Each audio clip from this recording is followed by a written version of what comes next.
wanted to say something about Nathan Hochman and the BS he keeps repeating. One of the most outrageous lies that he keeps telling is that Jose and Kitty Menendez were kneecapped by Yes. Lyle in the shootings to make Right. it look like a mafia hit. Yep. And I just want to tell you, I have seen all the crime scene photos.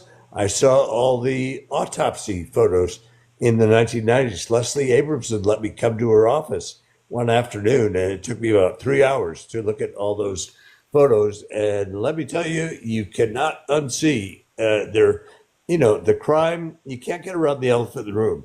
The Right. crime was brutal. It was horrible. However, Jose and Kitty's knees are totally intact. There's Yes. photographic proof Yep. that backs that up. So the fact that Hochman keeps repeating that lie on all his interviews, Eric and Lyle kneecapped their parents to make it look like a mafia hit. That is total BS.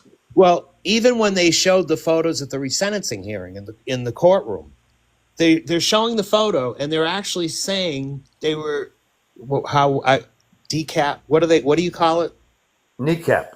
Yeah, they were showing the photo and saying that, and it's like, and not to be gross or disgusting, but there was a lot of blood, but there was nothing on them. They were right there. They didn't even have blood on them. That's what was frustrating. Oh, he's a special guy. But it was so. He's a special Yeah, guy, that yeah. Hochman. He's a special dude.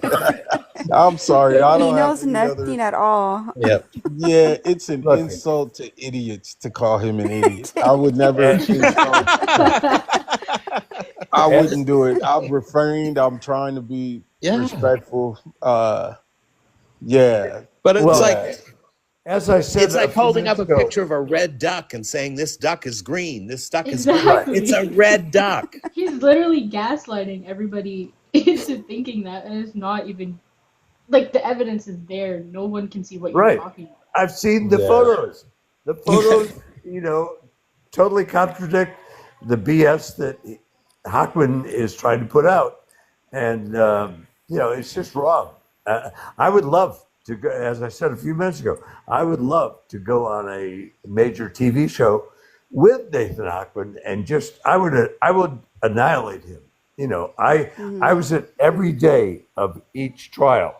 And so that's a whole lot different than, Hochman has claimed that he did exhaustive research, read transcripts, looked at evidence, blah, blah, blah. I Right. don't believe for a moment that he did any of that. I think that he just has Pam Bazanich, the first trial prosecutor, and Carol Nehara from the second trial prosecution, whispering in his ear.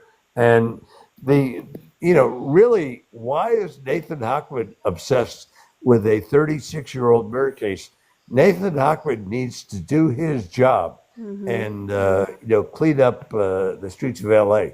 I've Oh, lived in LA never. for 32 years, and there's a lot of problems that Nathan Hochman could be working on, but instead he chooses to obsess over a 36-year-old murder case. Oh, He's he's obsessed with this case. enjoying. He likes the spotlight. He If does. when this ends, and he has to slink back into his horrible. He hates his job. He's gonna go back to the mundane work of being a district attorney in one of the crazier American cities, and Right. he'll be forgotten about.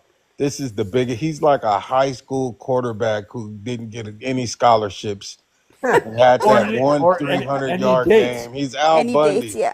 Al Bundy. What's the